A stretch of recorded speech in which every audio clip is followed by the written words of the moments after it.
बेटा, आज 2 दिन से तबीयत खराब है। यहाँ तो कोई मेरा हालचाल पूछने वाला भी नहीं कि बुढ़िया जिंदी है या मरी। सावित्री जी रोते बिलखते हुए अपने बड़े बेटे आनंद को फोन पर सब बता रही थी।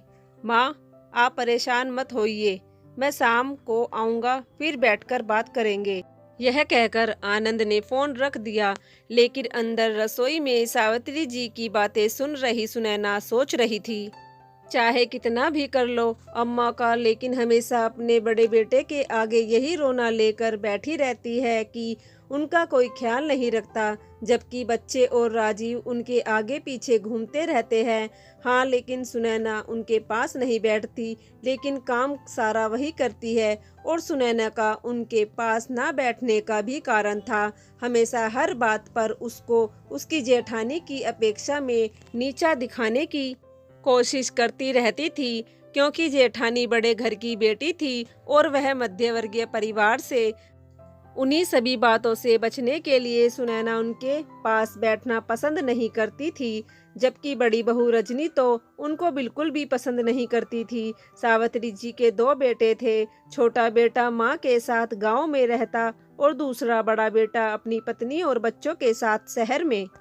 लेकिन सावित्री जी को गांव छोड़कर शहर में रहना बिल्कुल भी पसंद नहीं था, इसलिए वह अपने छोटे बेटे बहू के पास रहती थी। अभी कल की तो बात है, राजीव ने डॉक्टर को बुलाकर सावित्री जी को दिखाया था, लेकिन बड़े बेटे बहू से सहानुभूति पाने के लिए जब देखो तब फोन पर छोटे बेटे बहू की बुराई करती रहती।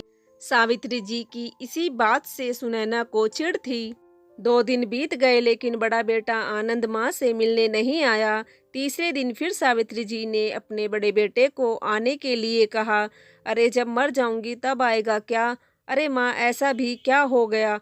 आज जरूर आ जाऊंगा। खैर, दोपहर तक आनंद आ गया। माँ, माँ छोटी बोल रही है कि कल ही तो माँ को डॉक्टर से दिखाया था और यह दवाइयाँ भी आपके पास रखी है। आप तो कह रही थी कि कोई आपका ख्याल नहीं रखता। आनंद ने दवाई रखी देखकर कहा। उनके पास टेबल पर सब कुछ रखा था। अरे, खाली दवाई ला देने भर से ही ना थोड़ी काम चलता है। लेकिन माँ, राजीव दुकान चला जाता है, बच्चे स्कूल और सुनैना घर का सारा काम संभालती है, तो आपके पास कैसे बैठ सकती है? बड़ा बेटा आनंद समझदारी से बोला, क्योंकि वह जानता था कि वह अपनी माँ को अपने साथ शहर भी नहीं ले जा सकता, क्योंकि उसकी पत्नी रजनी को सावित्री जी फूटी आंख नहीं सुहाती थी। सास की हर समय की टोका टाकी की आदत की वजह से उसने चलते चलते साफ शब्दों में कह दिया था कि अपनी माँ को अपने साथ यहाँ मत ले आना, उन्हें संभालना मेरे बस की बात नहीं। जेठ जी, आप माँ को अपने साथ ले जाइए, क्योंकि हम लोग उनके साथ चाहे जितना भी कर ले, लेकिन वह हमेशा आप लोगों की नज़रों में हम लोगों को गिराने के लिए आपसे हम लोगों की शिकायत ही करती रहती है। चिंटू के पापा और दोनों बच्चे माँ की जी जान से सेवा करते हैं, हर समय उनके लिए हाजिर रहते हैं। मैं भी अपनी तरफ से कोई कमी नहीं रखती, बस पास में सिर्फ माँ की जली कटी सुनने के लिए बैठती नहीं। और अब तो मेरे अंदर हिम्मत भी नहीं कि मैं उनकी सेवा कर सकूं। सुनैना जेठ जी के सामने हाथ जोड़कर खड़ी हो गई। सुनैना, अब तुम ही बताओ मैं क्या करूं? आनंद बहुत ही बेबसी से बोला। ठीक है भैया, फिर जैसे चल रहा है वैसे चलने दीजिए। मुझको माँ की सेवा से आपत्ति नहीं, बस उनकी बातों से चिढ़ होती है। सुनैना मायूस होकर बोली। सुनैना, हम लोग तो उनकी आदत को समझते ही है, और हम लोग क्या, गांव के सब चाचा ताऊ सभी उनके स्वभाव से परिचित हैं, इसलिए तो वह शहर में सारी सुख सुविधा होते हुए भी यहाँ गांव में आकर रहने लगी।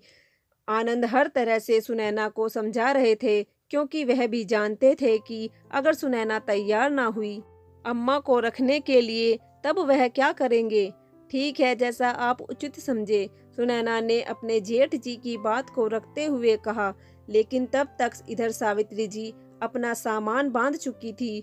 माँ, आप यहीं सुनैना के पास रहिए, क्योंकि यहाँ जितनी आपको सुविधा मिलेगी उतनी आराम आपको शहर में नहीं मिल पाएगा।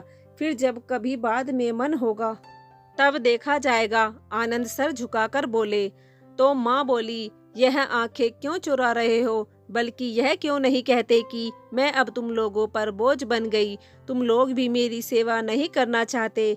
माँ, अब क्या कहूँ आपसे, आप खुद समझदार है, बस, और इससे ज़्यादा मैं कुछ भी नहीं कह सकता। सही बात तो यह है कि मैं ही धोखे में थी कि मैं जब बड़े बेटे बहू से कहूँगी तो वह मुझको अपने साथ ले जाएंगे, और इसलिए मैं हमेशा छोटे बेटे बहू की अवहेलना करती रही। लेकिन आज मेरी आंखें खुल गई। मुझको माफ़ कर दो छोटी बहू। अब आज से मैं तुमको कभी भी उल्टा सीधा नहीं बोलूँगी। आज सावित्री की आंखों में पड़ा बड़ी बहू का पर्दा हट गया था और वह सचमुच लज्जित हो उठी। माँ, जब जागो तभी सवेरा, सुनैना शांत स्वर में बोली। सावित्री जी का व्यवहार बदलते ही सुनैना भी कहाँ पीछे रहने वाली थी। बहू की बात सुनकर सावित्री जी ने सुनैना को गले से लगा लिया, क्योंकि कहीं ना कहीं सावित्री जी के मन में भी यह बात बैठ चुकी थी कि बुढ़ापा तो छोटे बेटे बहू के पास ही कट सकता है। यह तो सावित्री जी का अंतर्मन भी जानता था, क्योंकि बड़े बेटे बहू ने तो अपने साथ शहर ले जाने को साफ साफ मना कर दिया था।